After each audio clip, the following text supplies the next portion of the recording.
bergerak menyantuni yatim. Karena apalagi kedudukan yang lebih tinggi dibandingkan kedekatan bersama Nabi yang mulia sallallahu alaihi wasallam. Naam. Qala al-Hafidz Abu Umar Ibn Abdul Bar, wa hadhihi fadilatun 'azimah ila kulli man dhamma yatiman ila maidatih.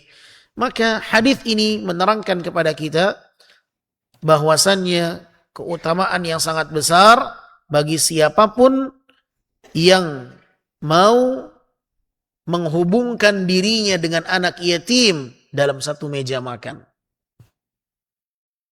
Wa anfaqa alaihi min taulihi. Dan ini adalah kedudukan yang sangat besar bagi mereka yang mau menginfakkan anugerah yang Allah berikan kepadanya kepada anak yatim. Fa idza kana ma'a dzalika min alladhina qalu rabbuna Allah thumma istaqamu nala dzalika.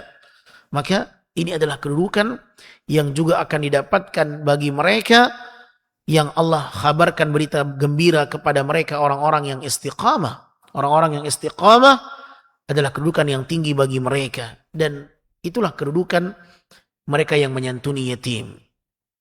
Wa hasbuka biha fadhilah wa qurbah min manzilati Nabi SAW fil jannah. Maka cukuplah kemuliaan itu membuat kita seharusnya termotivasi, ya, bagaimana kita bisa berdekatan dengan Nabi sallallahu alaihi wasallam di surga, dan tidak ada pembatas yang membatasi antara jari telunjuk dengan jari tengah yang menunjukkan kedekatan yang sangat luar biasa dengan Nabi sallallahu alaihi wasallam.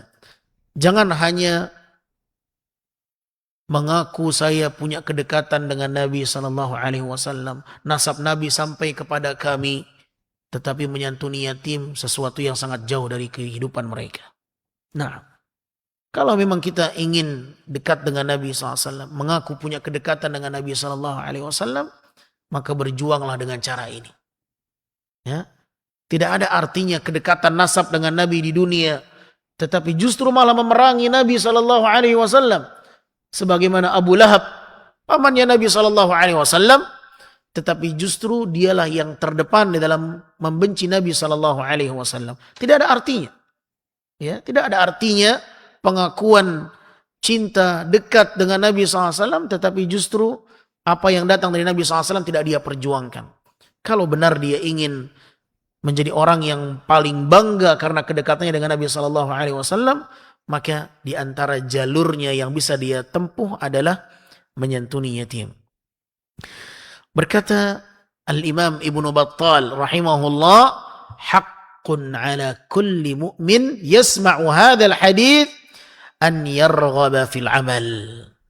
Sudah sepatutnya bagi setiap mukmin yang mendengarkan hadis ini, hendaklah cukup membuatnya tergiur, tertarik untuk berlomba-lomba di dalam menyantuni yatim.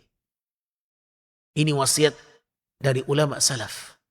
Cukuplah hadis ini, siapapun yang mendengarnya, sepatutnya bagi mereka untuk tergiur, tertarik untuk berperan di dalam menyantuni yatim agar dia bisa bersama dengan Nabi di surga. Liyakuna fil jannati rafiqan lin Nabi sallallahu alaihi wasallam. Agar dia bisa mendampingi Nabi, menjadi teman bagi Nabi sallallahu alaihi wasallam di surga, maka bertemanlah dengan anak-anak yatim.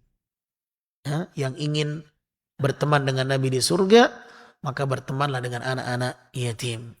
Wali jama'atin nabiyyin wal mursalin. Dan tentunya ketika kita bersama dengan Nabi sallallahu alaihi wasallam, kedekatan yang sangat luar biasa dengan beliau, maka itu adalah tanda bahwa kita pun juga akan dekat dengan seluruh para nabi dan seluruh para rasul. Nah, karena kedudukan yang paling tinggi di surga adalah kedudukan para nabi. Wala manzila innallahi fil akhirati afdal min murafaqatil anbiya. Tidak ada kedudukan yang paling tinggi di sisi Allah di akhirat melainkan mereka yang bisa mendampingi para nabi. Subhanallah. Ikhwatal iman, saya ajak Anda untuk berpikir lebih dalam. Bagaimana seandainya ada seorang pemimpin, pejabat, hanya orang-orang khusus yang bisa berdekatan dengannya.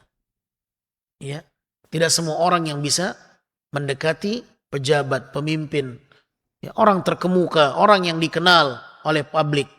Ya. Kalau kita ingin mendekatinya, kita harus lewat perantara, harus lewat ajudannya, harus lewat asistennya. Ya. Karena mereka adalah orang-orang yang berada di ring satunya, orang yang terpandang ini. Begitu susahnya untuk mendekati mereka. Dan menunjukkan bahwa hanya orang-orang yang bisa dekat dengan mereka adalah orang-orang yang punya kedudukan khusus. Siapa engkau sehingga engkau akan menemui dia? Sudah ada janji dengan dia? Subhanallah. Ya. Maka kenapa kita sering menganggap itu sesuatu yang hebat, sedangkan ada manusia yang paling terbaik di muka bumi ini tidak kita perjuangkan untuk bisa dekat dengannya. Tidak ada manusia yang paling mulia di muka bumi ini kecuali dengan Nabi Shallallahu Alaihi Wasallam. Ya. Kalau kita merasa hebat, merasa bangga bisa dekat dengan Bapak Wali Kota, merasa bangga dekat dengan Bapak Gubernur, ya, oh saya tadi malam makan dengan dia, saya tadi malam diundang ke tempat kediamannya, saya tadi berkumpul bersamanya dalam satu majelis, subhanallah, itu sudah menjadi kebanggaan, padahal itu adalah level yang rendah. Kenapa tidak kita berbangga bisa berdekatan dengan anak yatim? Kenapa itu tidak menjadi sebuah kebanggaan bagi kita? Karena dengan itu kita akan didekatkan oleh Allah bersama Nabi yang mulia sallallahu alaihi wasallam. Maka ada kesalahan ya di dalam penilaian kita selama ini. Kalau kita bangga bisa berkumpul dengan orang-orang yang terkemuka, orang yang terkenal, ya. Kita bangga dengan kedudukan itu. Tapi kita tidak bangga bisa membersamai anak yatim. Tidak bangga kalau kita bisa menyantuni mereka, maka Anda memiliki penilaian yang salah. Nah, tidak ada artinya engkau dekat dengan Bapak Wali Kota, apakah itu jaminan surga? Apakah kedekatanmu dengan Bapak Gubernur, dengan Bapak Bupati, dengan Presiden sekalipun, apakah ada jaminan kau di surga bersama Nabi SAW? Lah, ya. Maka yang ingin mendapatkan jaminan surga, yang harus dia upayakan adalah dekat dengan Nabi Shallallahu Alaihi Wasallam. Bagaimana caranya? Tuh jalurnya sudah Nabi sampaikan. Datangi anak yatim, pedulilah kepada mereka, jangan sia-siakan ya peluang untuk mendapatkan kedudukan yang tinggi di kehidupan akhirat. Ikhwatal iman, rahimani wa rahimakumullah. Maka Al-Imam Ibnu Battal mengatakan, wala manzilah indallahi fil akhirati afdal. Tidak ada kedudukan yang paling tinggi di akhirat melainkan mereka yang bisa menemani para nabi. Karena para nabi adalah kedudukan yang paling tinggi Allah siapkan untuk mereka. Baru setelah itu orang-orang yang selevel dan mirip dengan mereka keimanannya. Nah, ulaika ma'an nabi ulaika ma'al ladzina an'ama Allahu 'alaihim minan nabiyyina was-siddiqin wasyuhada'i wassalihin. Ya, itu urutannya. Wa hasuna ulaika rafiqa. Kemudian setelah kita mendengarkan beberapa pemaparan sang pengarang kitab, maka tentulah kita harus mengetahui apa saja yang dikatakan dengannya seseorang menyantuni yatim. Ya. Apakah menyantuni yatim itu cukup dengan satu, dua hal yang kita perbuat dengannya, atau banyak pintu-pintunya yang bisa kita lakukan untuk menyantuni yatim. Beliau mengatakan, wa kafalatul yatim takunu bil infaq alaihi wa kiswatih. Engkau bisa menyantuni yatim dengan menginfakkan sebahagian hartamu untuk kebutuhan mereka atau memberikan pakaian untuk mereka, wa aidan bitarbiyatihi wa ta'dibihi wa tansyiatihi 'ala shalah wal istiqamah. Juga bahagian seseorang dikatakan menyantuni yatim apabila dia berperan untuk memberikan pendidikan kepada anak yatim itu.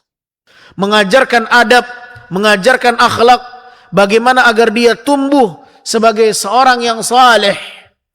Bagaimana dia tumbuh dengan kepribadian seorang yang istiqamah menjalankan agama Allah Subhanahu wa taala.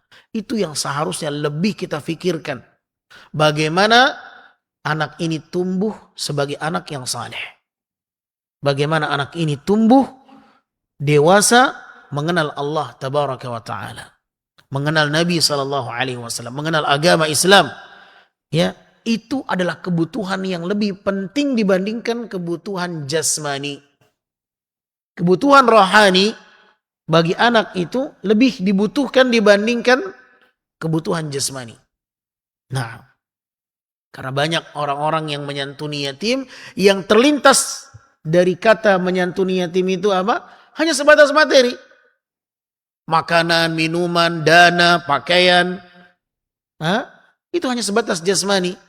Apa kebutuhan yang bisa kita berikan untuk kebutuhan rohaninya, untuk akhiratnya? Apa? Ya, ini yang sering terlewatkan dan terluput dari kita. Maka di sini beliau ingin meyakinkan kepada kita bahwa ada yang lebih penting dari menyantuni yatim, yaitu dari sisi bagaimana kita mengajarkan agama kepadanya. Itu menyantuni yatim, bahkan levelnya lebih tinggi. Mengajarkan akhlak, memperkenalkan Islam. Bagaimana dia tumbuh menjadi orang yang saleh, itu harus difikirkan. Ya, karena mereka berada dalam kondisi yang sangat rentan. Ya, mereka bisa menjadi santapan orang-orang yang jahat.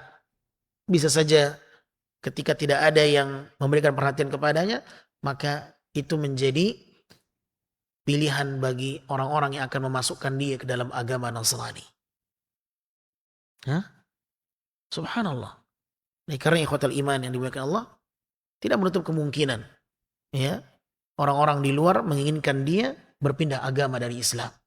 Siapa yang akan merangkul mereka kalau seandainya bukan kita yang ada kemauan untuk menyantuni mereka, ikhwatal iman yang dimuliakan Allah. Maka ingat, orang-orang yang dikatakan mendustai hari kiamat adalah orang yang tak peduli dengan anak yatim. Tak peduli dengan anak yatim.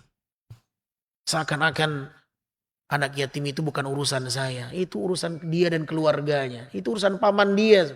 Mungkin dia tak punya orang tua, tapi dia punya paman, dia punya ibu, dia punya bibi, dia punya kerabat. Seolah-olah sudah terjamin kehidupannya. Dan tidak ada hubungan khusus saya dengan dia. Ya, subhanallah. Tapi bagi mereka orang-orang yang beriman, justru itu peluang besar.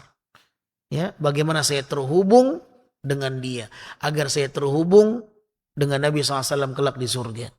Ikhwatal iman yang dimuliakan Allah, apabila kita termasuk orang yang sampai saat ini terhubung dengan mereka, jaga hubungan itu, jangan berhenti di tengah jalan. Selama kemampuan masih Allah berikan kepada kita, kelapangan rezeki, teruslah bersyukurlah kepada Allah, karena Allah memilih Anda termasuk di antara orang-orang yang kelak biidznillah ta'ala didekatkan dengan Nabi yang mulia sallallahu alaihi wasallam. Bagi yang belum terhubung, maka ini PR kita bersama.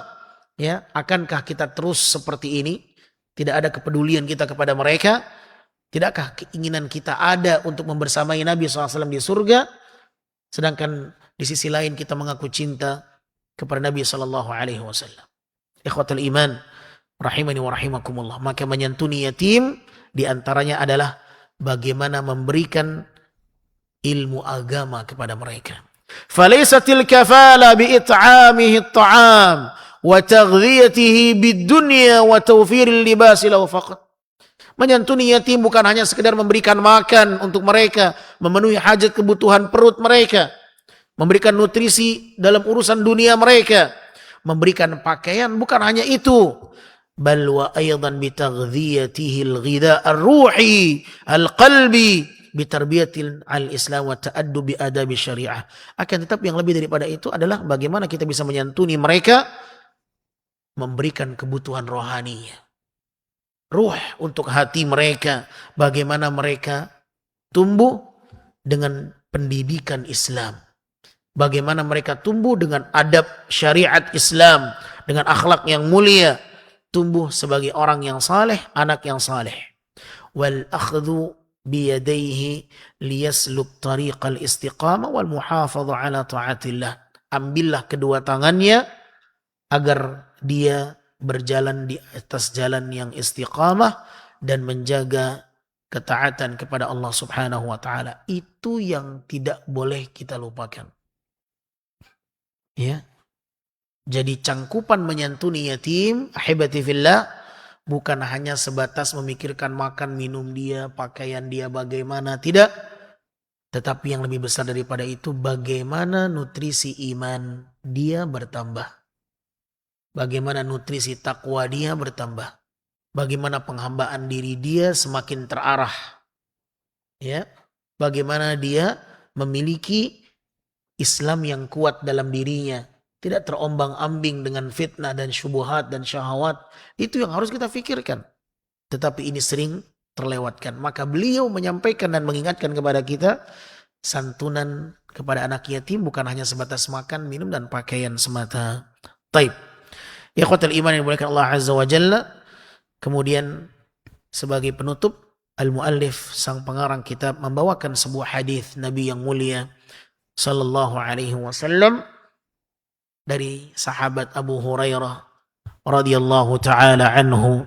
Nabi sallallahu alaihi wasallam mengatakan, as-sa'i 'alal armalati wal miskin kal mujahid fi sabilillah wa ahsibuhu qala wa kal qa'imi la yaftur wa kas sha'imi la yuftir. Muttafaqun alaih. Nabi SAW mengatakan, orang yang menyantuni janda dan miskin seperti orang yang berjihad fi sabilillah. Dan perawi mengatakan, aku mengira pahala mereka juga seperti halnya orang yang selalu mengerjakan sholat malam tanpa putus, dan pahalanya juga seperti orang yang berpuasa setiap harinya tidak ada berbuka. Hadis ini sahih diriwayatkan Imam Al-Bukhari dan Imam Muslim. Kenapa beliau mengkaitkan dengan perihal menyantuni janda dan orang miskin? Apa kaitannya? Ya, kaitannya ahibati fillah, karena biasanya seorang wanita yang ditinggal mati oleh suaminya bersamanya anak-anak yang belum baligh. Dan bukankah itu kondisi anak yatim? Dia belum baligh, ditinggal mati oleh sang ayah, ya, sehingga istrinya menjadi janda, ya, yang seharusnya sang istri hanya mengerjakan pekerjaan dalam rumahnya, ternyata dia harus berjuang juga untuk pekerjaan di luar rumah. Berat sekali. Untuk menafkahi dirinya sudah berat. Apalagi dia juga harus menafkahi anak-anaknya yang harus dia rawat. Ya, kemana kaum muslimin? Tidakkah mereka memiliki keterikatan untuk memberikan bantuan kepada mereka para janda? Wal armalah hiyal mar'ah allati la zawja laha. Bahasa hadis janda disebut dengan armalah. Dan armalah itu ada beberapa kondisi. Ya, dia tidak punya suami. Bisa jadi karena dia dicerai, ditolak, ya. Atau memang dia belum menikah sama sekali.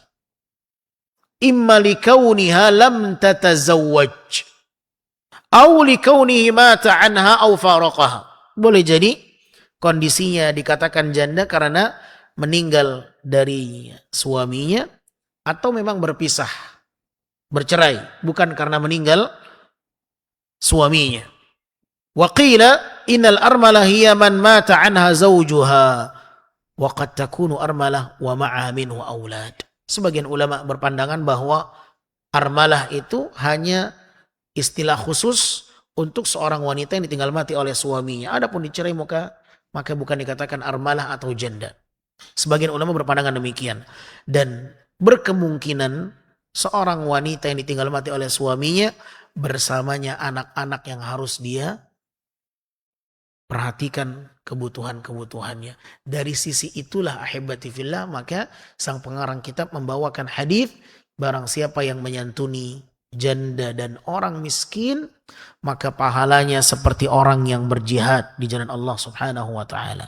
Dan pahalanya seperti orang yang selalu mengerjakan salat malam tanpa putus, dan seperti orang yang selalu setiap harinya berpuasa, tidak ada satu hari pun yang dia tidak berpuasa.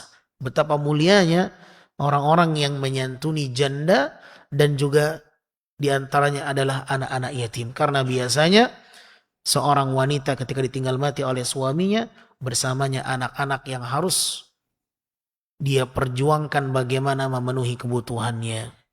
Wasumiyat armalah minal irmal. Dan dikatakan armalah, ya, janda disebut dalam bahasa Arab dengan sebutan armalah, diambil dari kata al-irmal. Apa arti al-irmal secara bahasa? Al-faqr, kefakiran. Jadi janda dalam bahasa Arab disebut dengan armalah, karena armalah itu artinya secara bahasa adalah kondisi yang kritis. Karena biasanya seorang wanita ditinggal mati oleh suaminya kritis, dia harus berpikir, berjuang, ya, yang selama ini dia hanya mendapatkan dari suaminya, tinggal dia olah di rumah. Sekarang dia harus pikirkan bagaimana dia mendapatkan sebelum mengolah. Dia harus mencari dulu di luar sana nafkah, baru dia olah di rumah. Capek di luar, capek di dalam. Dan yang dia nafkahi terkadang bukan hanya dirinya sendiri, anak-anaknya, belum anaknya sekian. Subhanallah. Oleh karenanya Islam datang memotivasi siapapun yang menyantuni janda, maka dia adalah orang yang sedang berjihad di jalan Allah Subhanahu wa ta'ala. Dan dia seperti orang yang sedang mengerjakan sholat malam tanpa putus, dan pahalanya seperti orang yang berpuasa tanpa berbuka setiap harinya. Subhanallah.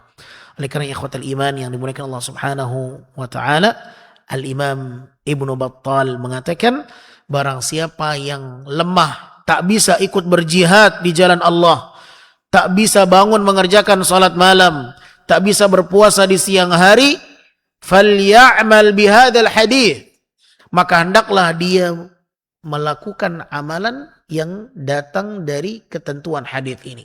Ada orang-orang tak bisa berjihad karena kondisinya sudah tak memungkinkan. Kondisi fisiknya tak memungkinkan. Ya, sudah tua, lemah, penyakitan. Diuji oleh Allah Azza wa Jalla dengan ujian yang berat. Kemauan jihad ada tapi tak memungkinkan. Ya, keinginan untuk berpuasa ada tapi tak memungkinkan. Ada orang-orang yang ingin berpuasa tapi kondisinya sakit. Ya, ada orang-orang yang ingin sholat malam tidak bisa bangun. Kalau dia kesulitan untuk mengamalkan hal-hal di atas tadi, maka bolehlah dia mencari jalur yang lain. Ya, bagaimana? Berikan kebutuhan janda, orang miskin, anak yatim. Ya, dengan itu dia mendapatkan pahala jihad. Dengan itu dia mendapatkan pahala sholat malam tanpa putus. Dengan itu dia mendapatkan pahala berpuasa setiap harinya. Subhanallah. Oleh karena ikhwatal iman yang dimuliakan Allah Azza wa Jal, berusahalah bagaimana kita dikumpulkan bersama orang-orang yang berpuasa. Berusahalah bagaimana kita dikumpulkan bersama orang-orang yang senantiasa mendirikan salat malam. Berusahalah bagaimana kita dikumpulkan bersama orang-orang yang berjihad di jalan Allah Subhanahu wa taala, dan caranya adalah ikut berpartisipasi dalam amalan-amalan mereka. Karena setiap manusia pada hari kiamat nanti akan dikumpulkan oleh Allah sesuai dengan apa yang biasa dia lakukan semasa di dunia. Allah Subhanahu wa taala berfirman di dalam Al-Qur'anul Karim, wa idzan nufusu zuwijat, dan setiap jiwa akan dipasang-pasangkan oleh Allah dengan orang-orang yang memiliki karakter yang sama semasa di dunia. Dia punya kebiasaan berjihad, Allah akan kumpulkan bersama para mujahidin. Dia di dunia selalu mengerjakan puasa, akan dikumpulkan bersama orang-orang yang berpuasa. Di masa di dunia dia selalu mengerjakan sholat malam, dia akan dikumpulkan bersama orang-orang yang mengerjakan sholat malam. Orang saleh akan dikumpulkan bersama orang yang saleh, dan orang yang jahat akan dikumpulkan bersama orang yang jahat. Pencuri, korupsi, ya, dan yang semisalnya akan dikumpulkan dengan yang semisal. Ya, orang-orang yang bermaksiat akan dikumpulkan bersama orang-orang yang bermaksiat. Karena Allah Azza wa Jalla pada hari kiamat nanti akan mengumpulkan hamba-hambanya sesuai dengan yang sejenis apa yang biasa mereka lakukan semasa di dunia. Ya, wa idzan nufusu zuwijat, dan pada hari kiamat adalah hari di mana setiap jiwa-jiwa akan dipasang-pasangkan oleh Allah Subhanahu wa taala. Ashabul khumur ma'a ashabil khumur. Orang yang biasa minum minuman keras di dunianya akan dikumpulkan bersama pecandu minuman keras. Ashabus sariqah ma'a ashabis sariqah. Ashabuz zina ma'a ashabiz zina. Kata Umar bin Khattab radhiyallahu anhu ketika ditanya, apa makna wa idzan nufusu zuwijat? Beliau mengatakan, pada hari kiamat nanti orang akan dipasang-pasangkan oleh Allah. Yang biasa mencuri dikumpulkan bersama orang yang mencuri, orang yang berzina dikumpulkan bersama orang yang berzina, ya, dan begitulah seterusnya. Dan orang yang saleh pun akan dikumpulkan bersama orang yang saleh. Kalau kita ingin dikumpulkan bersama orang-orang yang berpuasa, sedangkan kita tidak bisa berpuasa, maka cari jalur alternatif. Bagaimana caranya? Menyantuni janda dan orang miskin dan anak-anak yatim. Karena menyantuni mereka, balasan yang Allah siapkan, mereka seperti orang yang berjihad, kata Nabi SAW. Mereka seperti orang yang selalu berpuasa, mereka seperti orang yang selalu mengerjakan salat malam. Maka Al-Imam Ibnu Battal mengatakan, kalau kita tak mampu berjihad, ambil jalur ini. Agar kita juga bisa mendapatkan pahala jihad dengan amalan itu. Semoga Allah subhanahu wa ta'ala mengumpulkan kita bersama orang-orang yang berpuasa. Semoga Allah subhanahu wa ta'ala mengumpulkan kita bersama para mujahidin, orang-orang yang senantiasa beramal saleh, menghambakan dirinya kepada Allah azza wa jalla, dan semoga Allah tidak mengumpulkan kita bersama pelaku maksiat. Allahumma amin ya rabbal alamin. Sampai di sini pembahasan yang bisa kita sampaikan, ma'asyiral muslimin, mudah-mudahan bermanfaat. Dengan ini kita memohon kepada Allah azza wa jalla, semoga kita termasuk di antara orang-orang yang peduli dengan anak yatim dan memberikan perhatian kepada mereka. Allahumma amin ya rabbal alamin. Kurang lebihnya saya mohon maaf, wabillahi taufiq. Subhanakallahumma wa bihamdika asyhadu an la ilaha illa anta astaghfiruka wa atubu ilaik. Wassalamualaikum warahmatullahi wabarakatuh.